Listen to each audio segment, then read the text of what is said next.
not gonna lie, before my announcement in October, I was terrified, y'all. I was scared. I was insecure, and I didn't really know if I wanted to share that secret with the world.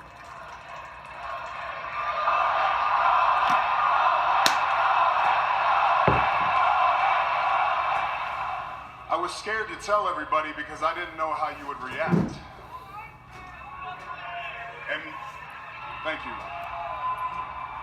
By the time I got home, the outreach, between people texting me, calling me, tweeting me, Instagramming me, Facebooking me, if there was a way to get to me, y'all figured out how to do it.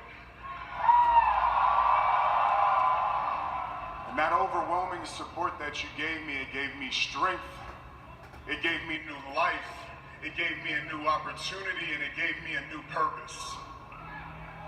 You see, here in WWE,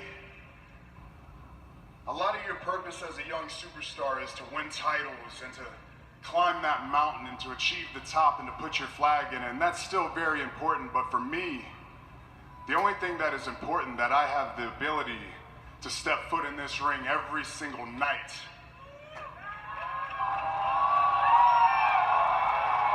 And if I can do that, I'm gonna use this platform, this giant WWE platform that is global and the whole world can see it. I'm gonna use it to raise awareness, and I'm gonna use it to support those who are in need just like I was.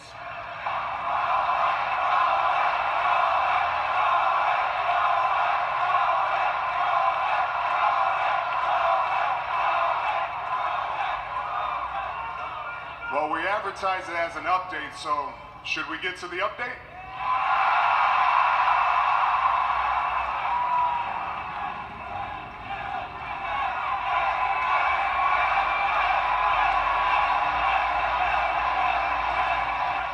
The good news is, I'm in remission, y'all.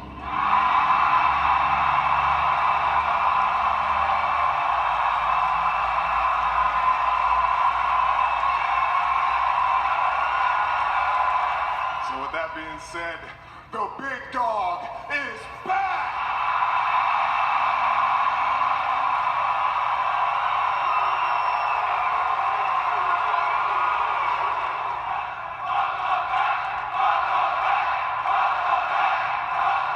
Before I go, I'm gonna say it probably a whole bunch more times, but I'm gonna say it one last time. Thank you so much, y'all.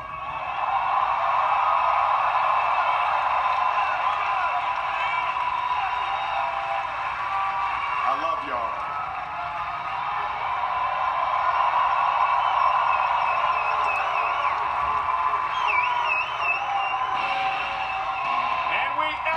Sentiments of the WWE Universe. This is your yard.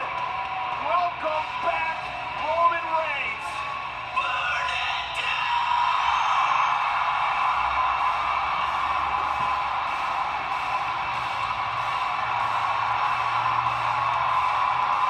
This feels good.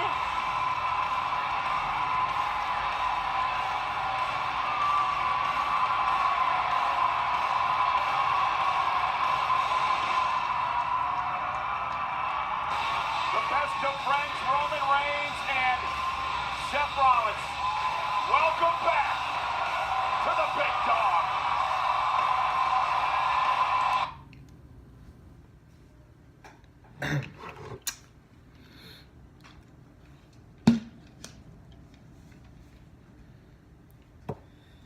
Roman Reigns is back, y'all. The big dog's back.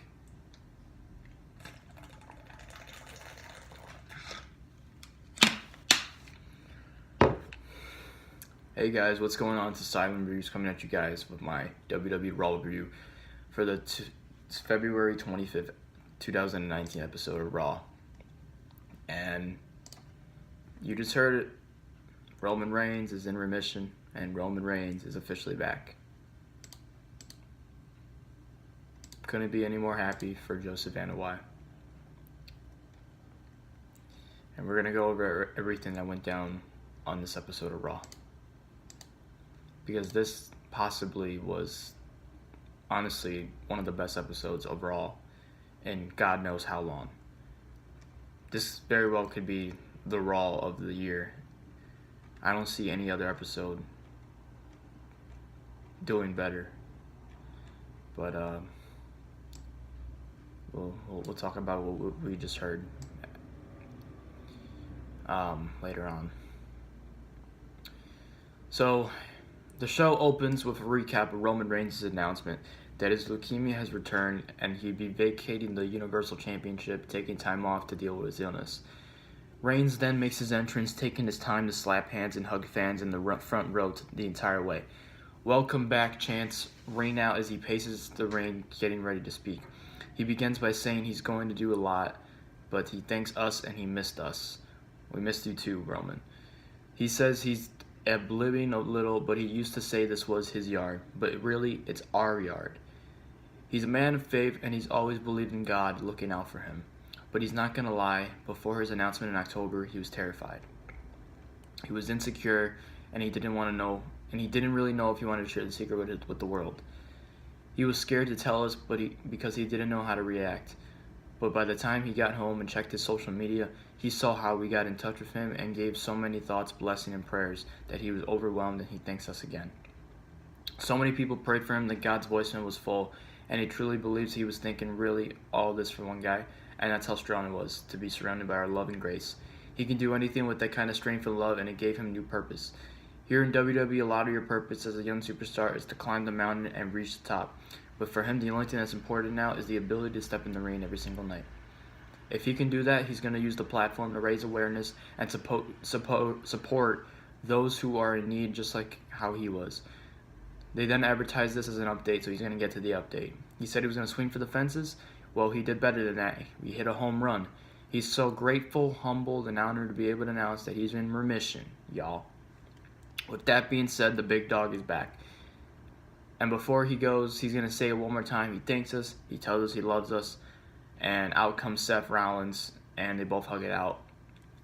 And it was just a great moment. And this was so emotional.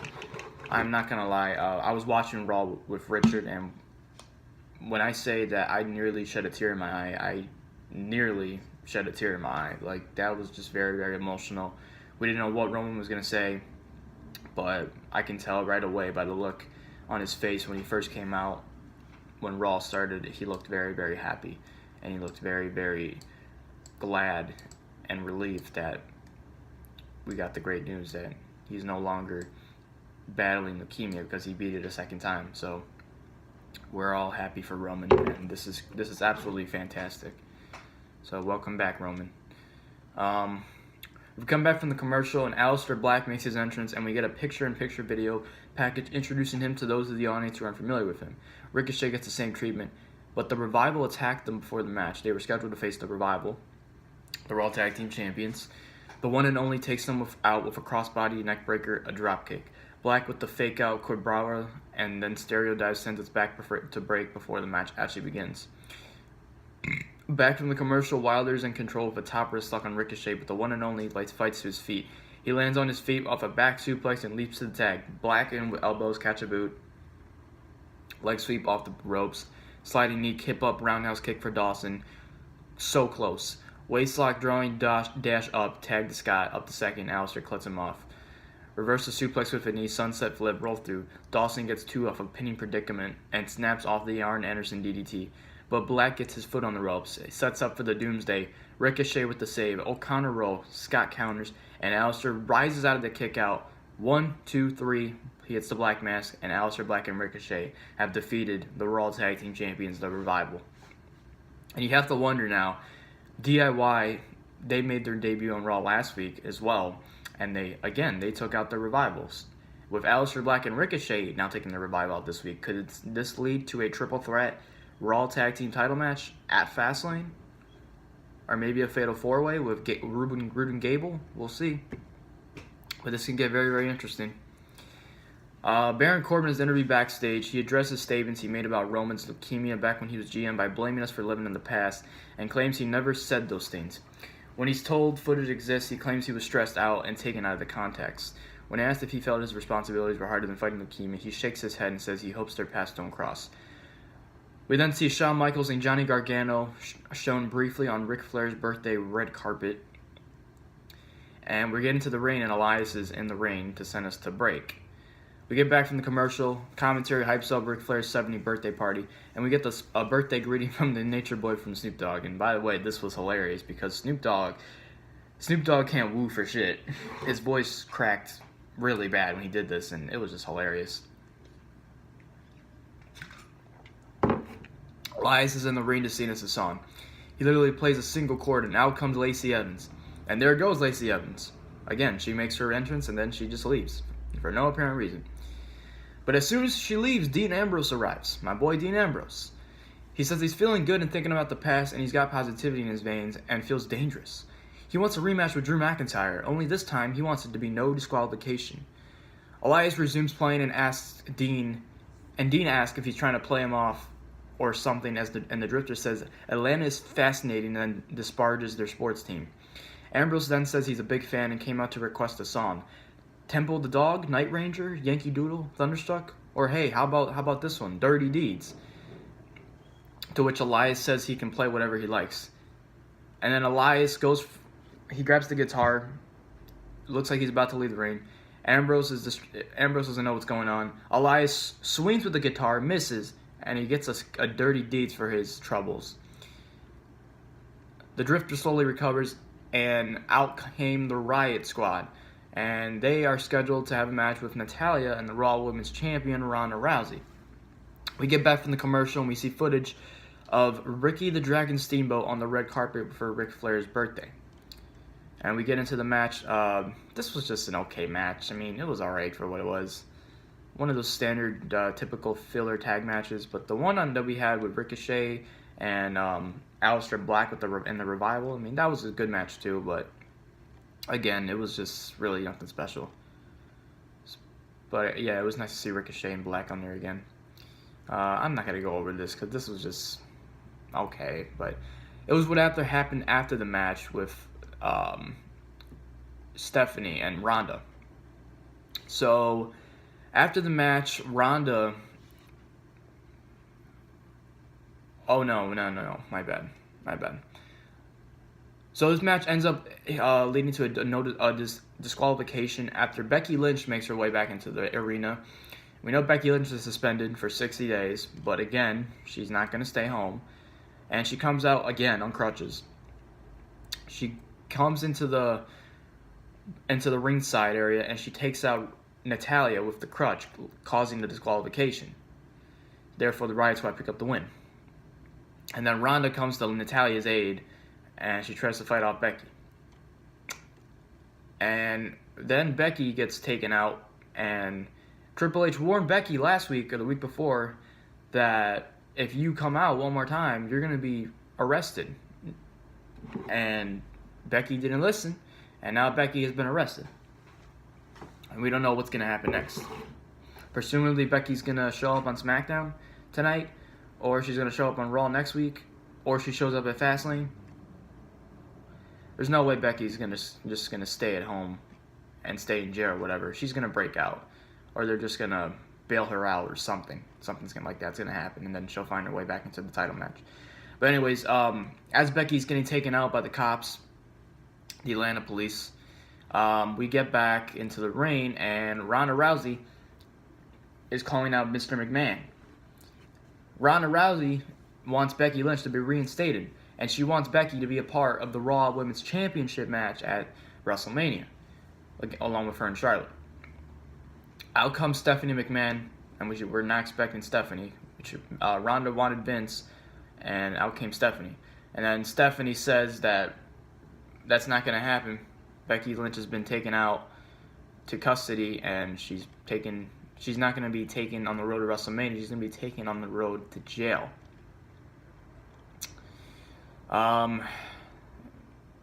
Get back, and Ronda...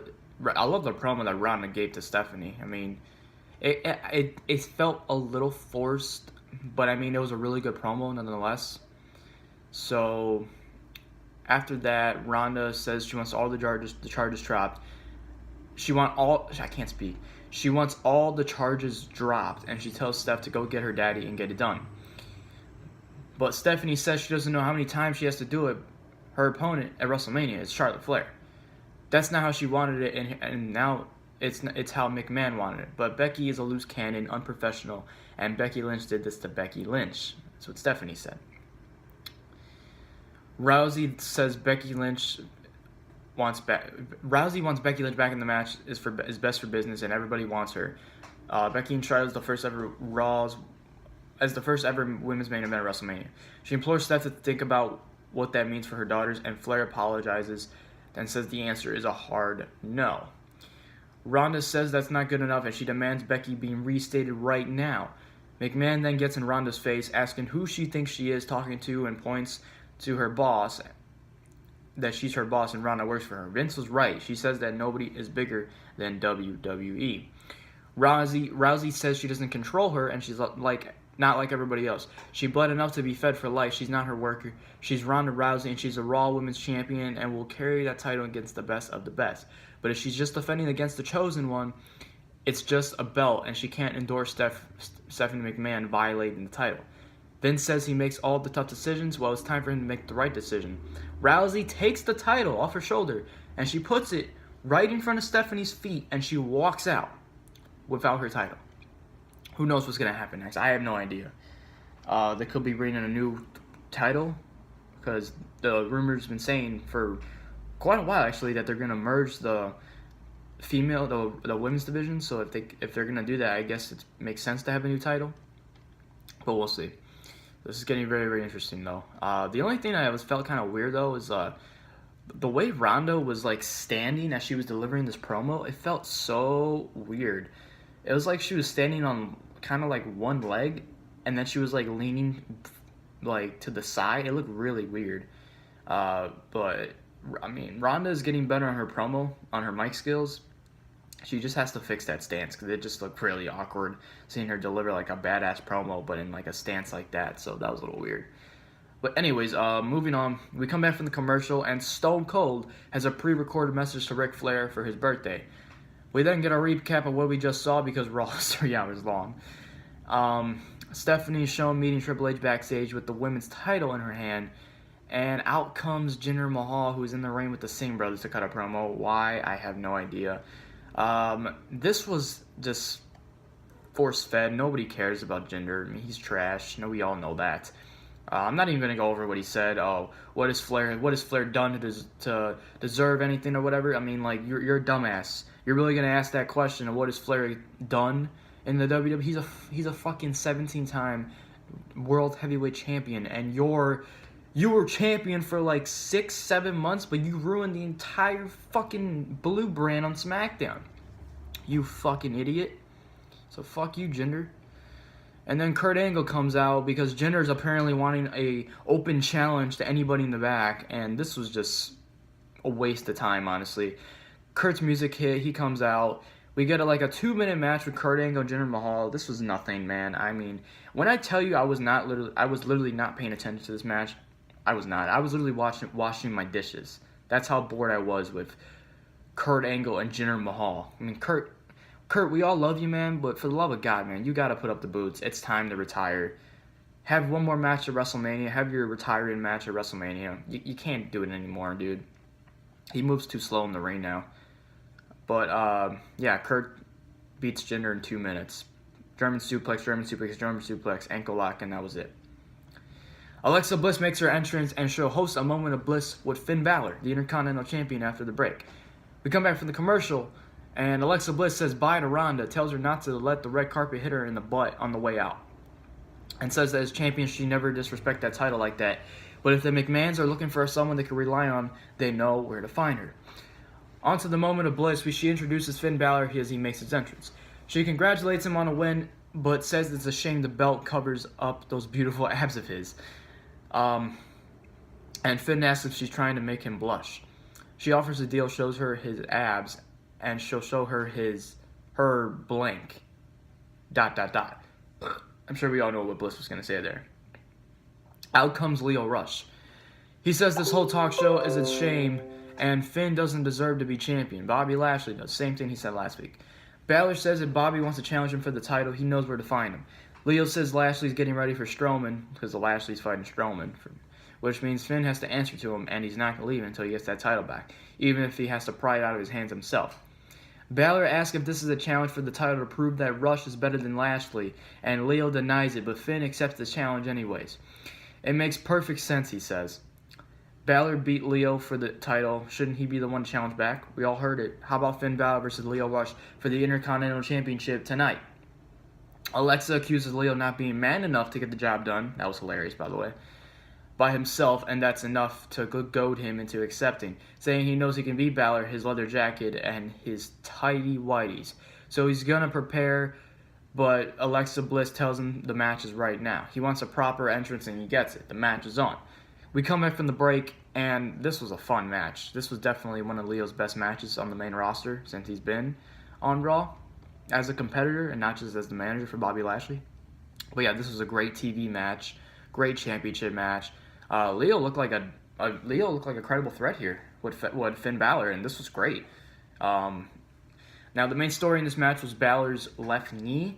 Balor, I forgot what happened, but let me see if I could find it here. Collar and Champs shoes. No.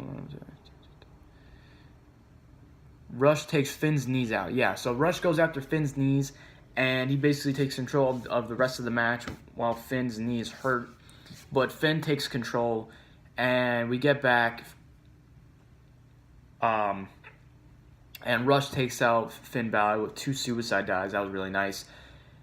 He hits the final hour, but he gets the knees. Finn Balor gets his knees up, and the damage is once again done to the knee. He puts Lio in the corner, chops him hard, whip across, running chop, up and over, and the sling blade connects. Lining him up, but Rush counters the shotgun dropkick with a basement dropkick to the injured knee. Finn gets away and gets the leg feed insecurity, the inverted headlock elbow drop, drawing him up. And we get an inverted 1960. When was the last time we see Finn do a 1960? That was really impressive, by the way. And Lio floats out of the pin. Balor rallies with a hobbled Balor's having trouble and lets Lio recover, cut him off before he can hit the coup de grace, setting him up. Avalanche Hurricanrana roll through again so that Rush gets a pin, nearly takes it. And then Finn goes up, standing his ground, goes to the load springboard stunner, Lio does, and gets countered into the 1916. Balor goes on top, hits the coup de grace, and 1, 2, 3, Finn Balor retains the Intercontinental Championship. Backstage, we have Tucker, shown walking backstage when he runs into the Ascension, who calls him fresh meat and asks him where Otis is before suggesting he's dumpster diving for cheeseburgers. So they're just basically roasting Otis, and they're making fun of his weight. And I'm against that, because you're mainly it's like what people said about Kevin Owens' weight, and look what the man has done. He's lost weight, and he's coming back in a couple of weeks. Surprisingly, we didn't see a promo package from Kevin Owens tonight. So maybe we'll see that with SmackDown. We'll see. Otis then comes in, and he takes out both members of the Ascension after Tucker tells him what they said about him. Blah, blah, blah. So apparently it looks like we're going to get a match with these two teams next week. That's if we get it, or whatever. We come back from the commercial, and backstage we have Bobby Lashley chewing out Lio Rush for getting himself a title shot and losing. He tells Lio he had one job, and he can't be worried about him if he's going to go out there and fight Braun Strowman. Lashley attacks Braun during his entrance and clubs him against the ropes. And apparently this match never started. I don't know what happened, but I never heard the bell ring. I thought this match was like going on, but because I saw the ref in the ring. But these two were just fighting each other before the match even started, and it just never took place. So, but Lashley takes out Braun, and then Braun is able to fight him back, and Strowman takes him out. All of a sudden, here comes fucking... oh, wait, no. No, this is later. This is after this. Okay. So, yeah, Braun goes up the ramp, poses while Lashley stews, and then we get no match. Seth Rollins' interview backstage says he's got an extra pep in his step. He's been thinking about Brock Lesnar constantly the last few weeks, and WrestleMania is the biggest match of his life. He promises he's going to leave with the Universal title, but tonight all that is almost secondary because his brother is back. Roman is in remission, and they're going to celebrate, so he's got an ice-cold beverage waiting, and he's going to go burn it down in a different way. A limousine rolls up, and Ric Flair and his wife Wendy get out, and they strut the way into the arena. Back from the commercial, we get a recap of Becky Lynch getting arrested. And out comes Ambrose and McIntyre. They have their no disqualification match. This was okay for what it was. I mean, what really were you expecting out of these two men? They were just both beating the hell out of each other with Dean's belt, and Dean was apparently wearing 2 belts, which I thought was hilarious. Because Ambrose is a comedy skit. Ambrose block smashes his face to the apron. Inside we get a bladed bell, and Dean goes for the mounting punches in the corner. Front kick, chops, whip, basement dropkick takes McIntyre out the knees. Ambrose takes his top belt. Again, wearing 2 belts. Off the rope suicide dive, McIntyre catches him, throws him to the barricade before hitting a huge overhead belly-to-belly suplex, and it sends us to the commercial break. We get back from the commercial. Dean hits the diving elbow to the floor, and the throw into the steel steps for the 2. Neckbreaker gets another 2 count. Ambrose has his own belt now, whipping McIntyre with it again and again and again. Drew then counters with the Glasgow Kiss, the vicious headbutt, as he clutches his midsection where he got whipped. Grabbing the top of the section of the steps, dragging it off, lifting it up. He charges, but Dean hits a drop toe hold that puts McIntyre's face into the steel. Smashing his face into the diamond plate again and again, he steps on top of the steel, underhooks Elias from behind without a nowhere guitar shot, throwing Ambrose into the ring, and Elias costs Ambrose the match. Drew McIntyre wins with the Claymore. Out comes Baron Corbin and Bobby Lashley, of course, because they're fucking kissing Drew McIntyre's ass, along with Elias. Enter the ring. They beat Ambrose down. Choke breaker, spear. Seth Rollins makes the save as he has a chair in the hand, and so does Roman Reigns. Healthy, ready to go. By God!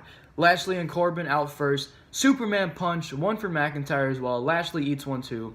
We get a curb stomp from Rollins to Elias. Roman is fired up. He howls. Spear. He's back. He and Seth start to leave, but Dean gets himself up on one knee in the ring, and they look at each other for a long beat as we go back from the break. Bayley and Nia Jax is next. This was nothing. I mean, I didn't really care about this match. The only thing that I care about this entire segment was Sasha Banks, because Sasha Banks is fucking bae, and I love the way Sasha Banks had her hair, and just her hair, just oh my god, it looked like she was trying to be Ariana Grande. I mean, it was so hot. Her hair was like straight, and it had like a ponytail in the back, and it was just some freaking amazing. Sasha is just fucking bae, man. Oh my god, I was paying attention to her more than I was the match. I mean, come on now, this match was just boring. Anyways, we come back. Bayley wins after Tamina tries to go for Sasha. Sasha gets on the apron, but Tamina tries to take her out. Sasha counters, and she drives Tamina into the steel steps. And Bayley takes advantage of the distraction as Nia is distracted, and she takes out Nia with the diving elbow drop, and Bayley beats Nia Jax. Finally, we come back from the commercial, and we see balloons and the roster on the stage. Behold the King of Kings, on your knees, dog. Stephanie McMahon, Triple H make their entrance. Hunter says that things are usually hectic on Mondays, but the road to WrestleMania things get a little more hyped up from with the stuff like Roman Reigns returning, Ronda Rousey laying the title out with an ultimatum of Becky Lynch goes to jail. But all that pales in comparison to the reason they're here right now, and that's to celebrate the 70th birthday of the greatest of all time, the Nature Boy Ric Flair. Steph introduces some special guests first, starting with the Heartbreak Kid himself, Shawn Michaels, Ricky the Dragon Steamboat, who lays a chops on a bunch of folks on the roster, which is hilarious. I mean, the one he did to Seth pretty much oversold it, and it was great. And Kurt Angle. And Sting. Sting was here too. Triple H said there's not a whole lot more to add from what he said about Rick over the years, and said he's a limousine-riding, jet-flying, son of a gun, so rather than talk about him, he wants to look at what's causing all this, and that's a toss to a video package. Steph unveils a custom big gold World Heavyweight Championship for him in the original style through the package. Hunter gives him a big intro, but nobody comes out. Everybody's confused. Ric Flair's music hits for about 20 seconds, and we see no Flair, so nobody's wondering what's going on. All of a sudden, we see a cameraman backstage, and we see Batista. We see Batista come out, but Dave Batista is dragging a cameraman backstage, But he goes into Ric Flair's dressing room, and it looks like he was going to help Flair. He slams the door, but when he opens it back up, you see Batista dragging Flair's unconscious body. Everybody's wondering, what the fuck is going on? He says, he looks in the camera, and this was absolutely fantastic. I enjoyed this segment. At first, I didn't know what to think, but as I remember correctly, in SmackDown 1000, Batista made hints that he wanted to fight Triple H at WrestleMania. And this is apparently, the plants are seeded, folks. The plants have been seeded for Batista and Triple H at WrestleMania. Batista looks into the cameraman, and he looks directly at the camera, and he says to Triple H, "Do I have your attention now, Hunter?" Oh my God, this was insane, man.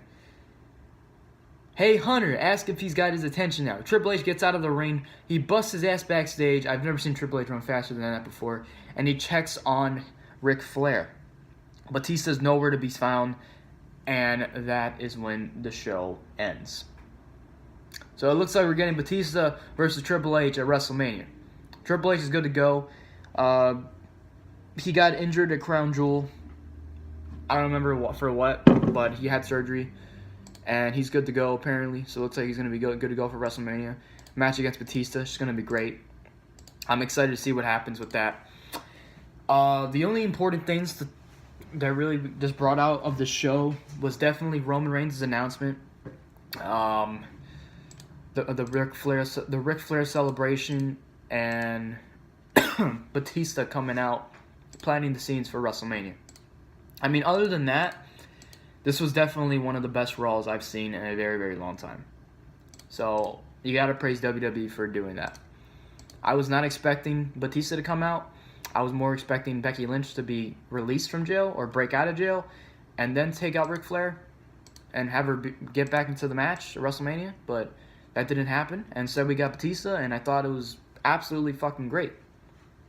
So we're getting Batista and Triple H at WrestleMania.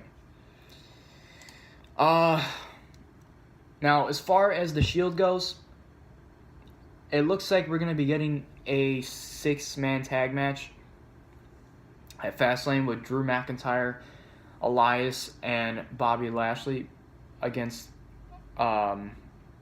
Seth Rollins, Roman Reigns.